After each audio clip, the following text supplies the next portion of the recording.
सो बेटे टॉपिक है sigma and pi bond. So these are the types of covalent bonding. Covalent bond कैसे बनती है? Mutual sharing of electrons. और covalent bonding की टाइप्स होती हैं बहुत सारी. Pi bond, single bond, double bond और ट्रिपल बॉन्ड आप सबको पता है ना. सिंगल बॉन्ड कब बनती है?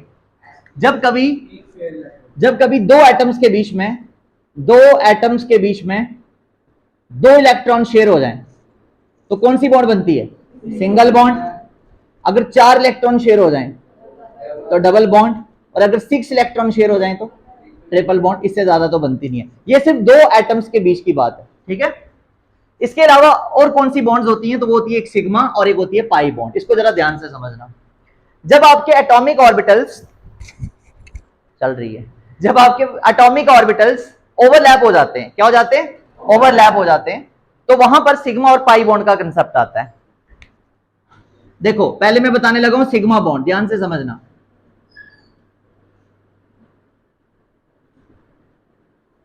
ये आपके पास एक s ऑर्बिटल है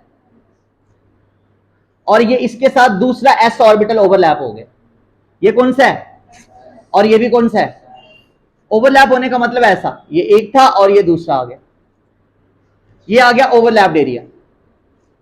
जब कभी भी s ऑर्बिटल के साथ ओवरलैप करता है तो वहां पर जो बॉन्ड बनता है, this is known as sigma bond. क्या बोलते हैं इसको?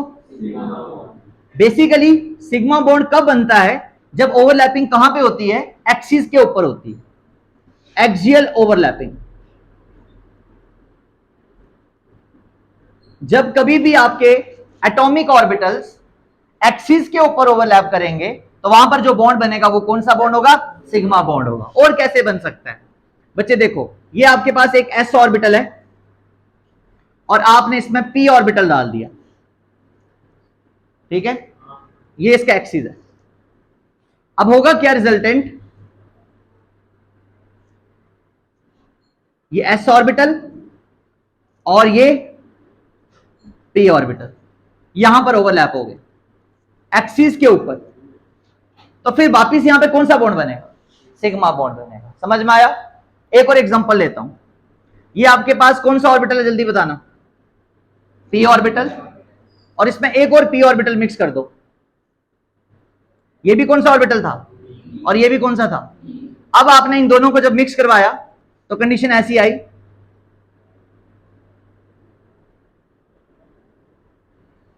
ये हो गया ओवरलैपिंग. अभी भी ये ओवरलैपिंग कहां पे हो रहा है? एक्सिस के ऊपर हो रहा है. समझ में आया? जब कभी भी ओवरलैपिंग कहां पे होगा? एक्सिस के ऊपर होगा, ऐसे सामने से, तो वहां पर हमेशा कौन सा बॉन्ड बनेगा? सिग्मा बॉन्ड बनेगा. समझ में आया? और सिग्मा बॉन्ड के क्या कैरेक्टरिस्टिक्स होते हैं? पहला कैरेक्टरिस्टिक, सिग्मा बॉन्ड में ना ओवरलैपिंग बहुत अच्छे से होती है. जो सामने से ओवरलैपिंग होती है ना, वो बहुत अच्छी ओवरलैपिंग होती है. इसलिए सिग्मा बॉन्ड एक स्ट्रॉन्ग बॉन्ड होता है. कैसा बॉन्ड होता है? समझ में आया? सिग्मा बॉन्ड की रोटेशन पॉसिबल होती है. सिग्मा बॉन्ड की रोटेशन पॉसिबल होती है, इसीलिए ये एक डायरेक्शनल बॉन्ड बोली जाती है. कौन सी बॉन्ड बोली जाती है? डायरेक्शनल. क्या पॉइंट बताए बच्चे मैंने सिग्मा बॉन्ड के लिए आपको? पहला, कब बनता है ये? जब ओवरलैपिंग कैसे होती है? Axial overlapping. दूसरा पॉइंट मैंने क्या बताया कि एक अच्छी ओवरलैपिंग होती है, इसलिए ये बॉन्ड कैसा बनता है? सिग्मा बॉन्ड स्ट्रॉन्ग बॉन्ड होता है. और इसकी रोटेशन क्या होती है? पॉसिबल. एक्सिस के ऊपर ये रोटेट कर सकती है बॉन्ड, यानी आप इसको पकड़ के यहां से ऐसे घुमा सकते हो. तो मतलब ये डायरेक्शनल नेचर की होती है.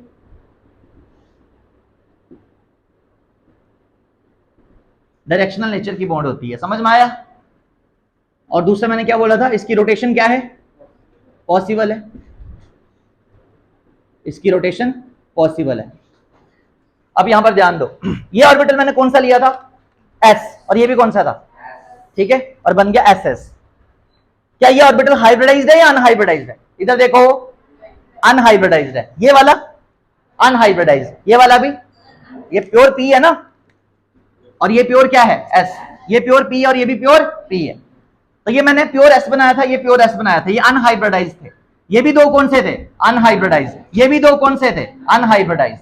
तो सिग्मा बॉन्ड अनहाइब्रिडाइज्ड ऑर्बिटल के बीच में भी बनता है और हाइब्रिडाइज्ड के बीच में भी बनता है. समझ में आया? यानी सिग्मा बॉन्ड ना बच्चे, एक और पॉइंट, ये हाइब्रिडाइज्ड हाइब्रिडाइज्ड और अनहाइब्रिडाइज्ड दोनों के बीच में बन सकता है। यानी अगर आपका एक हाइब्रिडाइज्ड है sp3 और दूसरा कौन सा है sp3, तो ये sp3 और sp3 के बीच में भी बन सकती है बॉन्ड। समझ में आया क्या बोला मैंने? अगर एक ऑर्बिटल कौन सा है sp3, दूसरा भी कौन सा है, उनके बीच में भी बन सकती है ये बॉन्ड। ये बॉन्ड आपका sp3 और sp2 के बीच में भी बन सकता है। ये बॉन्ड आपका sp2 और sp2 के बीच में भी बन सकता है।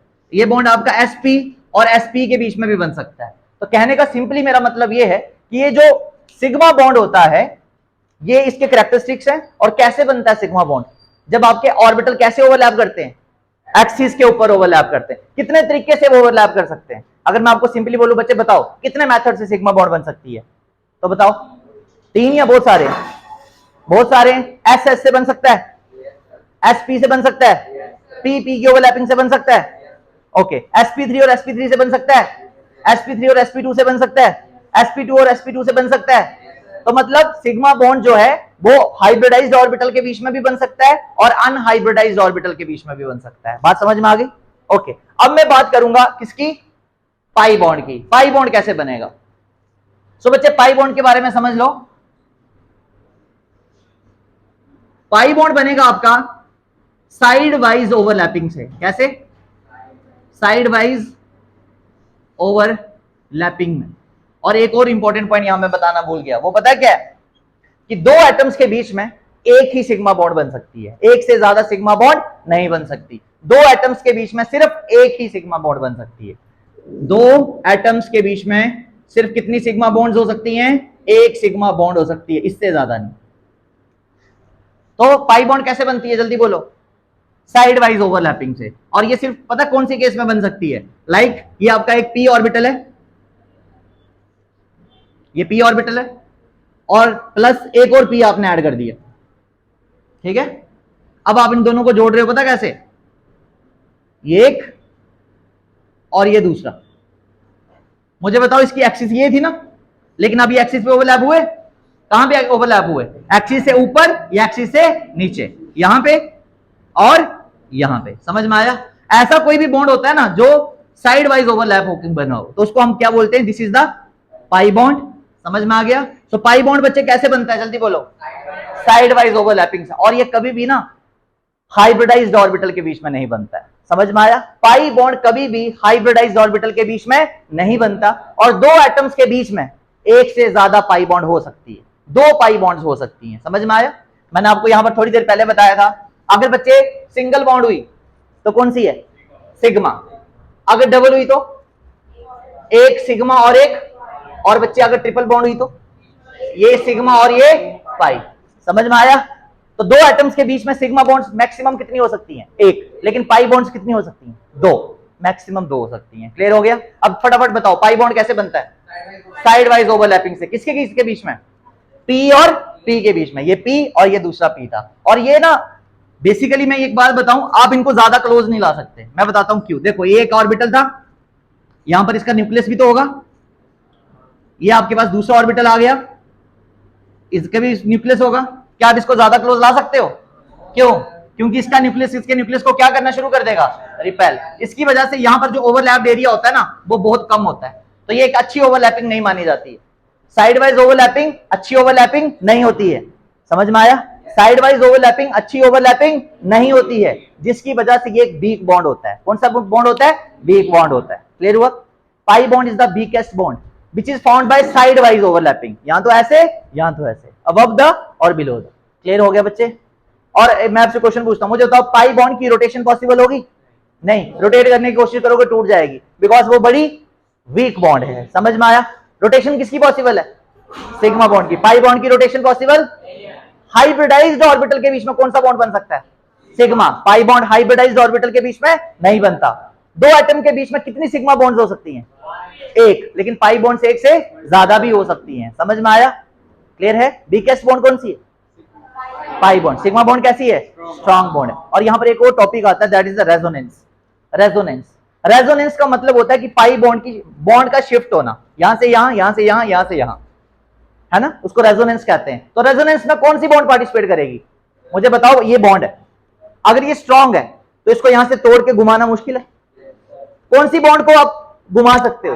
पाई बॉन्ड को घुमा सकते हो, मतलब उसको रेजोनेंस में इंक्लूड करवा सकते हो। पाई बॉन्ड्स रेजोनेंस में पार्टिसिपेट करती हैं, लेकिन सिग्मा बॉन्ड रेजोनेंस में पार्टिसिपेट नहीं करती। लाइक मैं यहां पर एक एग्जांपल देता हूं आपको, इधर देखना बच्चे, ये कार्बन है, यहां पे डबल बॉन्ड है, फिर से कार्बन है, यहां सिंगल बॉन्ड है, यहां कार्बन है, यहां वापिस से डबल बॉन्ड है, यहां पे एक और कार्बन है। ये पहला बॉन्ड कौन सा था? सिग्मा। और ये कौन सा? पाई। ये कौन सा? ये कौन सा? और ये कौन सा? अब देखो रेजोनेंस का मतलब पता क्या होता है कि अल्टरनेट पोजीशन पे सिंगल डबल बॉन्ड होनी चाहिए। तो ये बॉन्ड यहां से इधर जा सकती है, ये कौन सी बॉन्ड थी? पाई। तो पाई बॉन्ड यहां से यहां चली गई, तो अगली वाली पाई बॉन्ड यहां से आगे चली जाएगी। कैसा स्ट्रक्चर बना? कार्बन, यहां कौन सी बॉन्ड? सिंगल। कार्बन यहां कौन सी हो गई? डबल। फिर कार्बन यहां कौन सी हो गई? मतलब ये स्ट्रक्चर और ये स्ट्रक्चर में कन्वर्ट हो सकता है। समझ में आया? This process is known as resonance. आगे हमने पढ़ना है डिटेल में कि रेजोनेंस क्या होता है। आपको समझ में आया? सिग्मा बॉन्ड और पाई बॉन्ड क्रिस्टल क्लियर हो गया। और आपको मैंने आज सिर्फ एक एग्जांपल बताई है हाइब्रिडेशन की, that is sp3 hybridisation. Detail में पढ़ेंगे इसको बच्चे, ठीक है? क्योंकि हमने कोवलेंट बॉन्डिंग स्टार्ट किया था, तो कोवलेंट बॉन्ड कैसे बनती है ये आप सबको पता चल चुका है। कोवलेंट बॉन्ड कैसे बनती है? By the mutual sharing of electrons which are present in the orbitals and depending upon the type of orbital gets overlapped, है ना? मैंने आपको बोला था जब ऑर्बिटल्स की ओवरलैपिंग होती है तो उस प्रोसेस को क्या बोलते हैं? हाइब्रिडाइजेशन। क्या बोलते हैं? हाइब्रिडाइजेशन बोलते हैं। समझ में आया? सबको समझ में आया? जब ऑर्बिटल्स ओवरलैप होते हैं तो उसको क्या बोलते हैं? हाइब्रिडाइजेशन बोलते हैं, ठीक है? एटम के ऑर्बिटल ओवरलैप हो जाते हैं, नए ऑर्बिटल्स बन जाते हैं। जितने ऑर्बिटल्स ओवरलैप होते हैं उतने ही नए ऑर्बिटल्स बनते हैं। क्लियर हो रही है बच्चे बात? सो आज का जो हमारा टॉपिक है वो पूरा बेस्ड है कि मॉलिक्यूल की ज्योमेट्री के लिए है, ठीक है? कि कोवलेंट कंपाउंड जब बनेगा, जब म्यूचुअल शेयरिंग हो जाएगी इलेक्ट्रॉन्स की, उसके बाद आपको मॉलिक्यूल दिखेंगे कैसे, मॉलिक्यूल्स की कितने टाइप की शेप्स हो सकती हैं, ठीक है बच्चे? हमारा टॉपिक है valence shell electron pair repulsion theory. कौन सी? Valence shell electron pair repulsion theory. और दूसरा टॉपिक है hybridisation.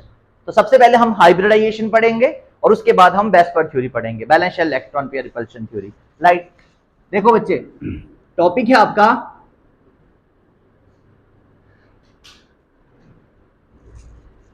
Hybridisation.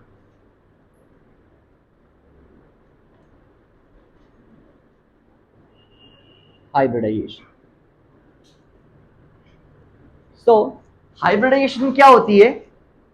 It is the mixing of atomic orbital. It is the mixing of atomic orbital. और जब एटम के orbital mix हो जाएंगे ना बच्चे, जो नए ऑर्बिटल्स बनेंगे उनको हम हाइब्रिडाइज्ड ऑर्बिटल्स बोलेंगे। क्या बोलेंगे? हाइब्रिडाइज्ड ऑर्बिटल्स, ठीक है? So it is the mixing of atomic orbital to give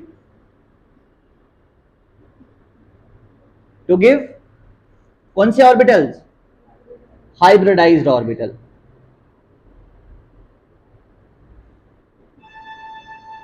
to give hybridised orbital. समझ में आया? क्या होता है बच्चे हाइब्रिडाइजेशन का मतलब? जल्दी बोलो। It is the mixing of atomic orbital. और जब एटम के ऑर्बिटल मिक्स हो जाएंगे, ये एक एटम है, ये दूसरा एटम है, दोनों के ऑर्बिटल मिक्स हो गए तो मॉलिक्यूल बन गया ना? क्या वो एटम है? नहीं। अब जो ऑर्बिटल बने वो एटॉमिक ऑर्बिटल नहीं है, वो कौन से ऑर्बिटल हैं? Hybridised orbital. अब उनका नाम चेंज हो चुका है। समझ में आया? ओके। अब ना बात करेंगे कि हाइब्रिडाइजेशन जो है वो कितने तरीके से हो सकता है। हाइब्रिडेशन का मतलब क्या है? Mixing of atomic orbital to give hybridised orbital. यहां पे कुछ पॉइंट्स हैं जो आपको याद रखने हैं कि हाइब्रिडेशन के लिए कुछ रूल्स हैं। क्या रूल्स हैं? पहला है हाइब्रिडाइजेशन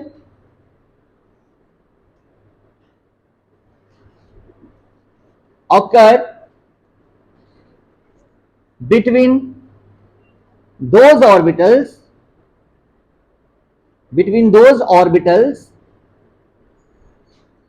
having comparable energies।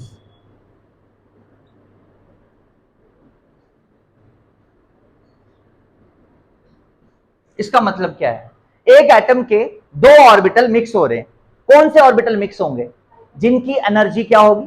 लगभग लगभग सेम। पहला पॉइंट क्या है, हाइब्रिडेशन ऐसा नहीं है कोई भी दो ऑर्बिटल उठाओ और मिक्स कर दो। एग्जांपल देता हूं, जैसे मेरे पास ये कार्बन है, कार्बन का एटॉमिक नंबर कितना होता है 6, लिखना इसकी इलेक्ट्रॉनिक कॉन्फ़िगरेशन क्या आएगी 1s2 2s2 एंड 2p2, यही आएगी।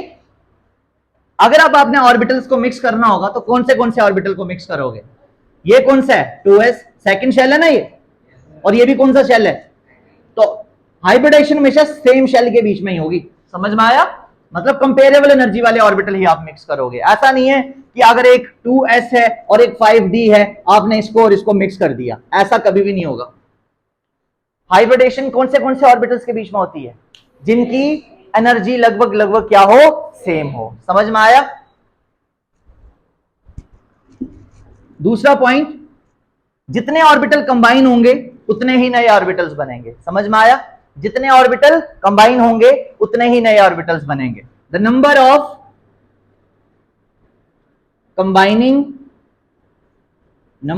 Combining orbitals is equals to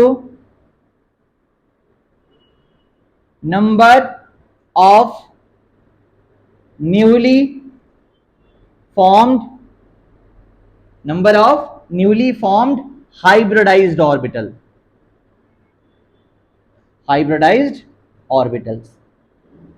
तो पहला पॉइंट क्या था पुत्र, जल्दी बोलिए।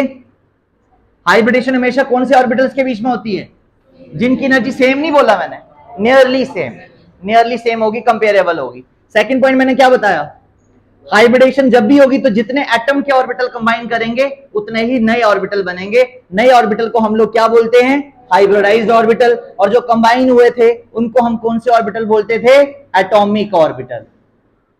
ठीक है, so number of combining atomic orbitals is always equals to the number of newly formed hybridized orbital। अब जो ये नए ऑर्बिटल बनेंगे, जब नए ऑर्बिटल बनेंगे तो इन सब का एनर्जी बिल्कुल सेम होगा। समझ में आया, जो कंबाइन हुए थे उनका एनर्जी क्या था, लगभग क्या था, सेम। लेकिन जो नए ऑर्बिटल बनेंगे उन सब की एनर्जी क्या होगी, सेम। उन सब की शेप क्या होगी, सेम। जो पहले वाले ऑर्बिटल थे उनकी शेप डिफरेंट हो सकती थी, लेकिन जो नए बनेंगे उन सब की शेप क्या होगी, सेम होगी। समझ में आया। The newly formed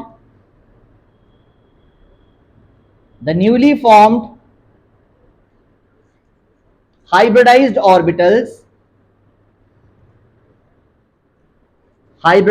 orbitals having same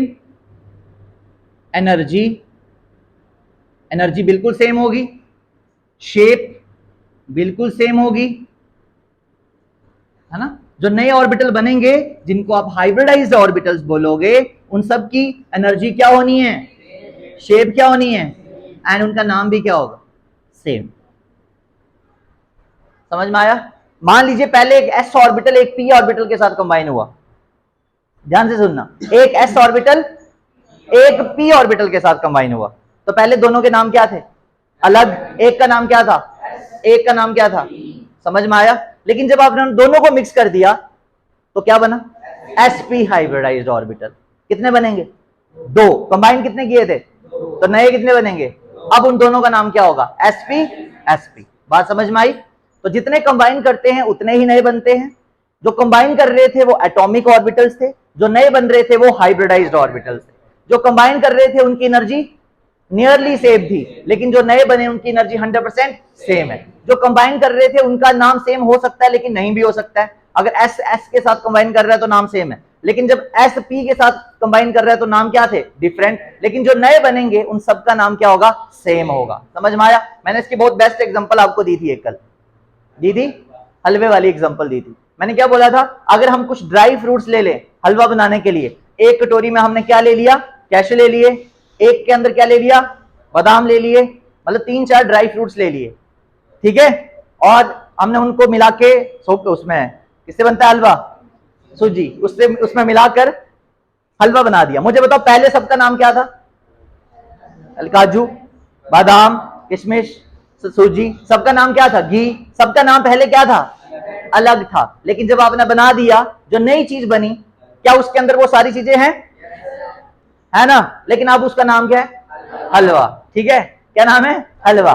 थोड़ा सा मैं खाऊंगा तो भी हलवा है, थोड़ा सा आप खाओगे तो भी हलवा है, थोड़ी सी कंजके पूछ लेंगे वो भी हलवा ही है। बात समझ में आ गई आपको? तो पहले उनके नाम क्या होते हैं? डिफरेंट, लेकिन जो हाइब्रिडाइज्ड ऑर्बिटल्स बनते हैं उन सब के नाम क्या होते हैं? सेम। समझ में आया? अच्छा, एक एग्जांपल देना मुझे। अगर मैं एक S और 3 P मिक्स करता हूं, एक S और 3 P मिक्स करता हूं, तो कितने ऑर्बिटल मैंने मिक्स किए? मिक्स कितने किए? 4 मिक्स किए, एक S का और 3 P के। नए कितने बनेंगे? और उन चारों का नाम क्या होगा? sp3 sp3 sp3 sp3। समझ में आया? अगर मैं एक S का मिक्स करता हूं, 2 P के मिक्स करता हूं, तो कौन सी हाइब्रिडाइजेशन आई? sp2। कितने मिक्स किए थे आपने? 3। नए कितने बनेंगे? और तीनों का नाम क्या होगा? sp2 sp2 sp2। बात समझ में आ रही है या नहीं? ओके, आगे बढ़ते हैं। अब ये पॉइंट्स आपको समझ में आए? हाइब्रिडाइजेशन का मतलब क्या था? एटॉमिक ऑर्बिटल के मिक्स होने को क्या बोलते हैं? एटॉमिक ऑर्बिटल के मिक्स होने को क्या बोलते हैं? हाइब्रिडाइजेशन बोलते हैं। ठीक है। और दूसरा, हाइब्रिडाइजेशन जब होती है तो ऑर्बिटल की एनर्जी लगभग क्या होनी चाहिए? सेम होनी चाहिए। ठीक है। और एक और बात, मैंने यहां पर एक और पॉइंट आपको एग्जांपल में बताया था। अगर आपका एक ऑर्बिटल है सेकंड वाला शेल है और एक फिफ्थ वाला शेल है, तो वो आपस में हाइब्रिडाइज नहीं हो सकते, क्योंकि सेकंड वाला सेकंड के साथ ही होगा। क्लियर हुआ? इसको मिटाऊं मैं? ओके। अब मैं आपको बताने जा रहा हूं टाइप्स ऑफ हाइब्रिडाइजेशन। तो हाइब्रिडाइजेशन कितने तरीके से हो सकती है? ठीक है बच्चे, ध्यान देना। टाइप्स ऑफ हाइब्रिडाइजेशन, और जो नए ऑर्बिटल बनेंगे वो दिखेंगे कैसे, वो भी मैं अभी आपको बताने वाला हूं। ठीक है, ध्यान देना बच्चे। सबसे पहली हाइब्रिडाइजेशन है एस पी हाइब्रिडाइजेशन। कौन सी बच्चे? इसमें आपका एक कौन सा ऑर्बिटल? एस का, और एक कौन सा ऑर्बिटल? पी का। समझ में आया? एक एस का और एक पी का, और रिजल्ट में क्या मिलेगा आपको? एसपी और एसपी, दो मिलेंगे ना। बात समझ में आई या नहीं? जब आप एक एस का ऑर्बिटल और एक पी के ऑर्बिटल के साथ मिक्स करोगे तो रिजल्टेंट में आपको एसपी और एसपी दो मिलेंगे, क्योंकि कंबाइन भी कितने किए आपने और नए भी कितने बने। अब ये एसपी दिखता कैसे है वो बनाना है हमको। तो बच्चे, एस ऑर्बिटल कैसा होता है? स्फेरिकल। और पी ऑर्बिटल कैसा होता है? डंबल शेप का होता है। जब आप इन दोनों को मिक्स करोगे ना, तो जो रिजल्टेंट शेप होगी ना वो ऐसी होगी। That's it. इसका नाम भी sp और इसका नाम भी sp। समझ में आया? अब इसमें दो ऑर्बिटल बन गए, ये एक ऑर्बिटल है पूरा और ये एक ऑर्बिटल है, लेकिन ये कौन सा ऑर्बिटल है? हाइब्रिडाइज्ड। ये भी कौन सा है? ये अनहाइब्रिडाइज्ड था। समझ में आया? ये s है और ये कौन सा था? p। रिजल्टेंट में आपको दो मिले, एक ये और एक ये, तो इसका नाम क्या है? sp हाइब्रिडाइज्ड ऑर्बिटल और sp हाइब्रिड। ये एक नहीं है, कितने हैं ये? कहां पे दो? ये एक और ये एक, दो। बात समझ में आ गई? और इसके बीच में ना एक छोटे से लोब्स भी होते हैं ऐसे करके, वो मैं रिप्रेजेंट नहीं करूंगा। समझ में आया? ऐसा भी एक स्ट्रक्चर होता है इसके बीच में। फिलहाल आप ऐसे ही याद कर लीजिए, इनफ है। बोलो, समझ में आया आपको एसपी? ओके। सेकंड कौन सी टाइप हो सकती है बच्चे? अगर आप एक एस का ऑर्बिटल पी और पी को मिक्स कर दो, तो कितने ऑर्बिटल आपने मिक्स किए? 3। तो नए कितने बनेंगे? एक sp2, एक sp2 और एक और sp2। समझ में आया? यानी अगर आप एक s का ले लो, एक p का ले लो और एक और p का ले लो, p के 3 ऑर्बिटल, 2 ऑर्बिटल आपने मिक्स कर दिए, तो रिजल्टेंट आपको पता कैसे मिलेगा? Like this. कितने ऑर्बिटल नहीं बने? 3। सबका नाम क्या है? इसका नाम भी क्या है? sp2, इसका नाम भी, और इसका नाम भी। बात समझ में आई? ये हो गया sp2। थर्ड, अगर आप एक s का ऑर्बिटल, एक p का ऑर्बिटल, एक और p का ऑर्बिटल और एक और p का ऑर्बिटल मिक्स कर दो, तो बताना रिजल्टेंट कौन सा बनेगा? sp3। लेकिन कितने बनेंगे? 4। sp3 sp3 sp3। इन चारों ऑर्बिटल को हम लोग क्या बोलेंगे? 4sp3 hybridised orbitals. यहां पर कितने बने थे? 3sp2 हाइब्रिडाइज्ड ऑर्बिटल्स, और यहां पर 2sp2 हाइब्रिडाइज्ड ऑर्बिटल्स। बोलो समझ में आया? कौन सा वाला? हाँ ये sp। क्लियर हो गया? अब ये दिखेगा कैसे? देखो इसकी शेप थोड़ी समझाने की कोशिश करता हूं। देखो जब 4 बनेंगे ना बच्चे, इधर देखना सभी, 4 ऑर्बिटल कैसे होंगे? ये एक ऑर्बिटल, ये दूसरा ऑर्बिटल, ठीक है, ये तीसरा ऑर्बिटल और ये चौथा ऑर्बिटल। बात समझ में आई? ये दोनों एक ही प्लेन पे है कि नहीं? एक अबव द प्लेन और एक बिलो द प्लेन। समझ में आया आपको? This is the tetrahedral geometry. कौन सी ज्योमेट्री है? टेट्राहेड्रल। इसके बीच में एंगल होता है 109 डिग्री एंड 28 मिनट्स का। समझ में आया? तो ये एक sp3 हाइब्रिडाइज्ड ऑर्बिटल, ये दूसरा sp3 हाइब्रिडाइज्ड ऑर्बिटल, ये तीसरा sp3 हाइब्रिडाइज्ड ऑर्बिटल और ये चौथा sp3 हाइब्रिडाइज्ड ऑर्बिटल। समझ में आया? sp3 sp3 sp3 sp3। Clear हो गया? अब मुझे यहां पे बनाना है। ये कैसे बनाएंगे हम इसको बच्चे? sp3 वाले को यहां पे बना लेता हूं। ये कहां है? यह है दूसरा, ये एक ही प्लेन पे है। अब एक कहां पे होगा? अबव द प्लेन, और एक कहां होगा? Below the plane. तो जो बिलो द प्लेन है ना, आप उसको थोड़ा सा मतलब ऐसे ही दिखा दो, क्योंकि वो बैक साइड पे होगा ना, वो थोड़ी ना पूरा का पूरा दिखेगा आपको। ये 4 ऑर्बिटल्स है, समझ में आया? ये बैक साइड पे और ये कहां पे है? फ्रंट साइड पे। इसका नाम क्या है? sp3। इसका नाम क्या है? sp3। इसका नाम क्या है? sp3। और इसका भी नाम क्या है बच्चे? sp3। समझ में आया आपको? क्लियर हो गया? तो मैंने आपको 3 तरह की हाइब्रिडाइजेशन बताई हैं अभी। बताओ कौन सी कौन सी? sp, पहले कौन सी? sp, फिर sp2, फिर कौन सी? sp3। अब हम इनकी कुछ एग्जांपल्स पढ़ेंगे। ये तो जनरल इंफॉर्मेशन थी, समझ में आया? मतलब अभी तो मैंने सिर्फ आपको हाइब्रिडाइज्ड ऑर्बिटल की शेप दिखाई है। कैसी शेप है? पहले वाले की ऐसे, sp, ट्राइडम्बल, टेट्राडम्बल। इसको बनाना आसान है। sp दो ही है ना, लीनियर। यहां पर कितने थे? 3 से ट्राइंगल बनता है, तो ये ट्राइंगल की तरह दिखेगा आपको, बनेगा ट्राइंगल की तरह। और यहां पर कितने थे? 4, तो 4 से स्क्वायर नहीं बनाना है आपने, 4 से आपने बनाना है टेट्राहेड्रल के जैसा। समझ में आ गया? सबको क्लियर हुआ? अब मैं कुछ एग्जांपल्स की हेल्प से आपको ये डिमॉन्स्ट्रेट करवाऊंगा पूरा कि हम हाइब्रिडेशन करते हैं कैसे। पहले बताओ ये समझ में आया आपको? इतना सा सबने नोट किया? ये जल्दी से इसको नोट करो बच्चे, जल्दी से नोट करो। आपने कर लिया नोट?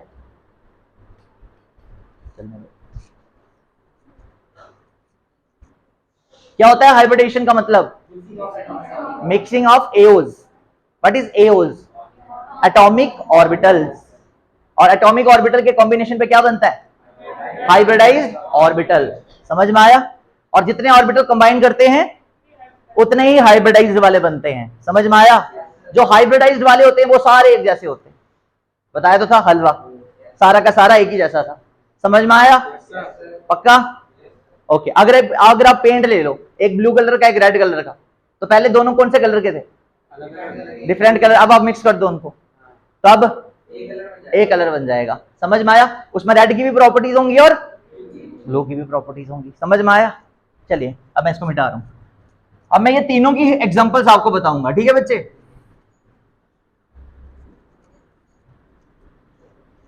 सबसे पहले मैं टेट्राहेड्रल वाले से स्टार्ट करूंगा। टेट्राहेड्रल से मतलब sp3 की एग्जांपल देने जा रहा हूं सबसे पहले मैं आपको। sp3, ध्यान देना सभी बच्चे। पहले मैंने एक कंपाउंड लिया CH4। क्या लिया? हमें यह बताना है बच्चे, क्वेश्चन को ध्यान से समझना। हमें यह बताना है कि जब कार्बन और हाइड्रोजन आपस में जुड़ेंगे, इसमें सेंट्रल एटम कौन है? कार्बन। मेरी बात पहले ध्यान से सुन लो। ये जो कार्बन है यहां पर क्या है, सेंट्रल एटम। इसके साथ कौन जुड़ने के लिए आया, हाइड्रोजन जुड़ने के लिए आया। कितने हाइड्रोजन आए, 4 हाइड्रोजन आए। जब हाइड्रोजन जुड़ने के लिए आएगा ना, बॉन्ड कौन सी है, कोवलेंट बॉन्ड। कोवलेंट बॉन्ड कैसे बनती है, म्यूचुअल शेयरिंग ऑफ इलेक्ट्रॉन। तो कार्बन जो सेंट्रल एटम है उसको ना अपने आप को इस तरीके से अरेंज करना होगा कि उसके पास 4 अनपेयर्ड इलेक्ट्रॉन्स होने चाहिए। जो मैं बात बोल रहा हूं उसको ध्यान से सुनना, सेंट्रल एटम के साथ ही बाकी एटम्स आके जुड़ते हैं, समझ में आया। जब बाकी एटम सेंट्रल एटम के साथ आकर जुड़ेंगे तो सेंट्रल एटम पहले अपने आप को प्रिपेयर करेगा कि भाई मुझे बाकियों को जोड़ना है, तो पहले मैं अपने अंदर स्पेस तो क्रिएट करवा लूं। तो वो क्या करेगा, अपने अनपेयर्ड इलेक्ट्रॉन क्रिएट करवाएगा। कितने अनपेयर्ड इलेक्ट्रॉन होने चाहिए, जितने एटम जुड़ने के लिए आ रहे हैं। कितने एटम जुड़ने के लिए आ रहे हैं, 4 हाइड्रोजन जुड़ने के लिए आ रहे हैं। तो कार्बन के पास कितने अनपेयर्ड इलेक्ट्रॉन होने चाहिए, 4। समझ में आया। ये सबसे इंपॉर्टेंट पॉइंट है हाइब्रिडाइजेशन का। What do you mean by hybridisation. तो याद रखना, जो ऑर्बिटल मिक्स होते हैं ना, वो सेंट्रल एटम के ऑर्बिटल मिक्स होते हैं। किसके ऑर्बिटल मिक्स होते हैं, सेंट्रल एटम के ऑर्बिटल मिक्स होते हैं। मैं आपको एक और एग्जांपल के साथ इसको रिलेट करवाता हूं। लाइक आप लोगों ने रेस्टोरेंट जाना है, मैंने पहले भी शायद ये एग्जांपल कभी दिया होगा। आपको रेस्टोरेंट जाना है फैमिली के साथ, ठीक है। आपकी फैमिली में 8 मेंबर्स हैं, ज्वाइंट फैमिली है, 8 मेंबर्स हैं। अब आपको रेस्टोरेंट में जाना है, वहां पर 4 की सीटिंग है। कितनी की सीटिंग है, 4 टेबल्स एक साथ, 4 चेयर्स एक साथ लगी हुई हैं। आपने उनको कॉल किया कि हम लोग आ रहे हैं इवनिंग पे, हम लोग वहां पर डिनर करेंगे। तो हमारे वो पूछेंगे कितने मेंबर्स हैं, तो आप क्या बोलोगे, 8 मेंबर्स हैं। तो वो आपके लिए क्या करेंगे, आपके जाने से पहले ही वो क्या करेंगे, मतलब वो 2 बेंच को जोड़कर 4 सीट्स और लगा देंगे। समझ में आया। आपको बस जाना है और क्या करना है, बैठना है। समझ में आया। तो जो रेस्टोरेंट वालों ने किया ना, वो सेंट्रल एटम का केस था। समझ में आया। यहां पर फैमिली मेंबर्स कौन है, हाइड्रोजन, और रेस्टोरेंट वाला केस कौन है, कार्बन।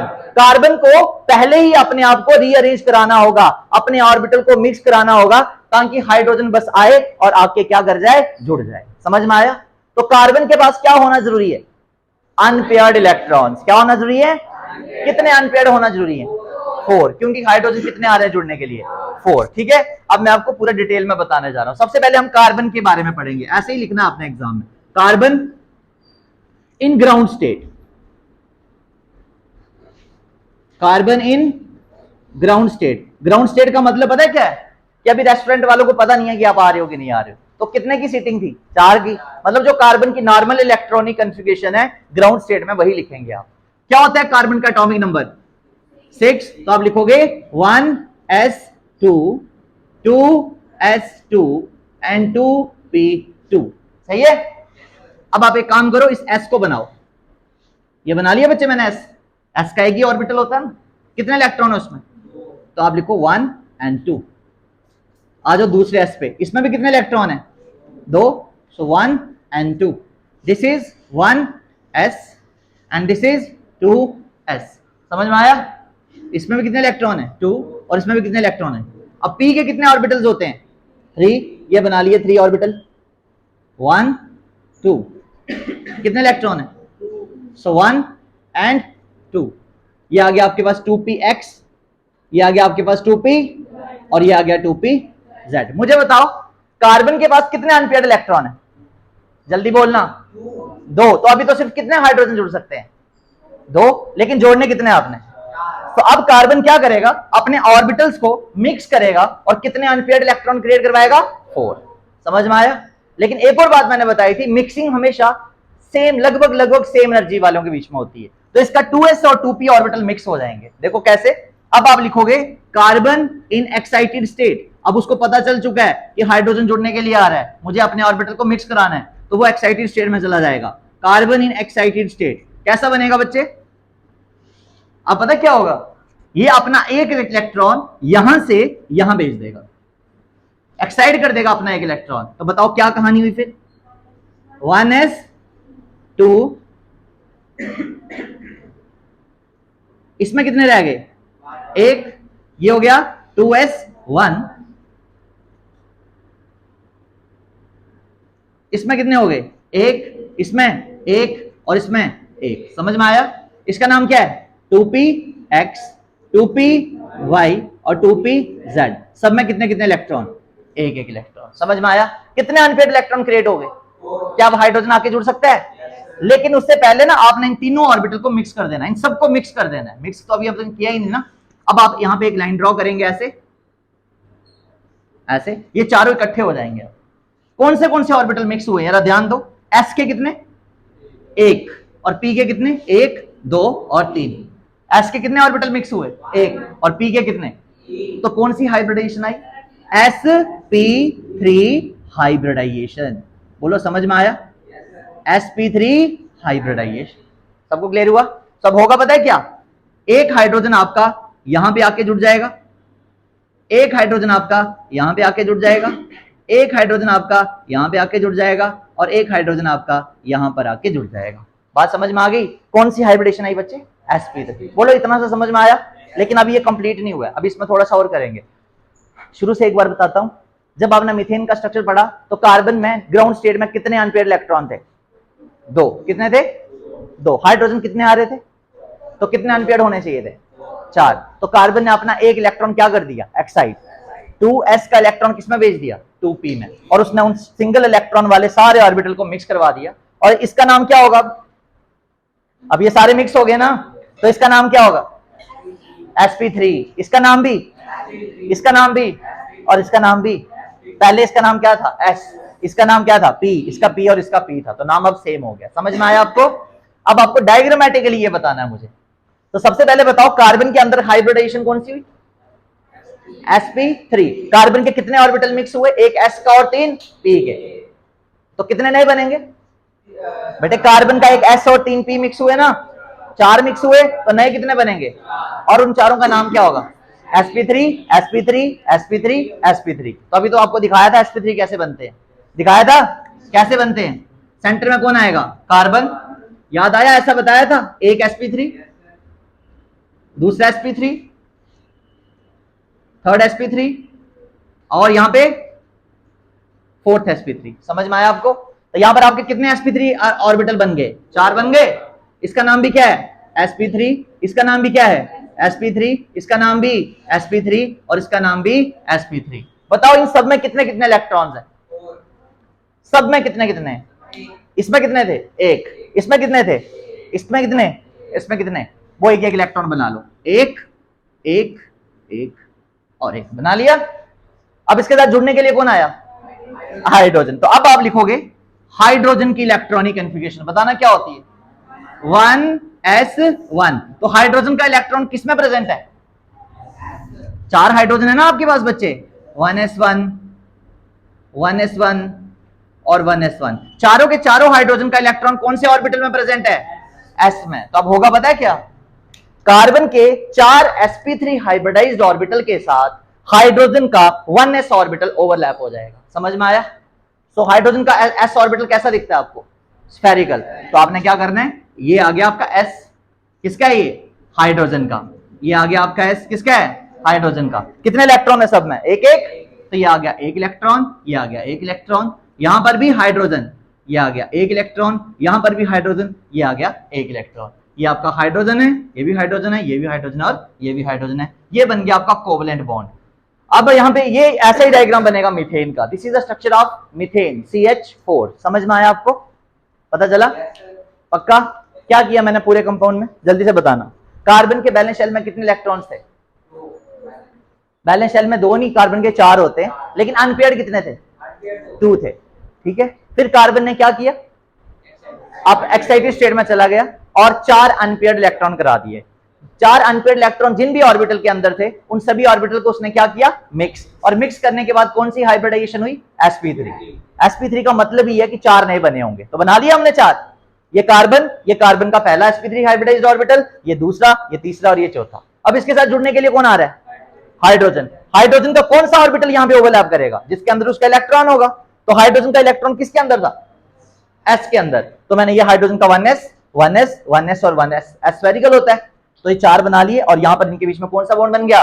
Covalent bond. ये कोवलेंट बॉन्ड, ये कोवलेंट बॉन्ड, ये कोवलेंट बॉन्ड और ये कोवलेंट बॉन्ड। अब मेरे क्वेश्चन का आंसर देना कि जब आपने मीथेन बनाया, इसमें जो कोवलेंट बॉन्ड बना है वो कौन से ऑर्बिटल के बीच में बना है? sp3 किसका? कार्बन का। तो हम बोलेंगे द बॉन्ड फॉर्म्ड, ये आपके पास कोवलेंट बॉन्ड है, सिग्मा बॉन्ड बोलते हैं इसको, sigma bond, sigma bond, sigma bond और सिग्मा बॉन्ड। ठीक, सिंगल बॉन्ड को सिग्मा बॉन्ड कहते हैं। Sigma bond, sigma bond, sigma bond, sigma bond. अब मुझे बताओ ये बॉन्ड कैसे बना, कौन से ऑर्बिटल के बीच में बना? sp3 किसका? कार्बन का। और 1s किसका? हाइड्रोजन का। देखा ना आपने, हाइड्रोजन का कौन सा था? 1s। तो आप यहां पे लिख सकते हो 1s है, 1s है, 1s है और 1s है। समझ में आया? फिर से बताओ ये बॉन्ड किसके किसके ऑर्बिटल के बीच में बना? The bond form, there are 4 sigma bonds, 4 sigma bonds बनी। कौन से ऑर्बिटल की ओवरलैपिंग से बनी? कार्बन का sp3 hybridised orbital of carbon overlap with 1s orbital of hydrogen. समझ में आया? sp3 hybridised atom of carbon overlap with 1s orbital of hydrogen, resulting in the formation of 4 sigma bonds, that is 4 covalent bonds. समझ में आ गया? सब अगर आपने इसको, इस डायग्राम को आपने लाइंस के साथ रिप्रेजेंट करना हो तो आप बोलोगे ये कार्बन था, एक एच इधर जुड़ा, एक एच यहां पे जुड़ा, एक एच यहां पे जुड़ा और एक एच यहां पे जुड़ा। समझ में आ गया? ये 4 हाइड्रोजन ऐसे जुड़ गए। सबको क्लियर हुआ बच्चे? ये बताना ये जो बॉन्ड मैंने बनाया ये कौन सा बॉन्ड है? सिग्मा बॉन्ड है। याद रखना जब कभी सिंगल बॉन्ड बनता है ना उसको सिग्मा बॉन्ड कहते हैं। जब डबल बॉन्ड बनता है तो उसमें एक सिग्मा होता है और एक पाई बॉन्ड होता है। जब ट्रिपल बॉन्ड बनता है तो उसमें बीच वाला सिग्मा है और ये कौन सा है? Pi bond. और ये कौन सा है? Pi bond. अगले टाइप में बताऊंगा सिग्मा बॉन्ड और पाई बॉन्ड क्या होता है। ठीक है, अब कोई समझ में आया या नहीं? पक्का सबको समझ में आया? कोई डाउट?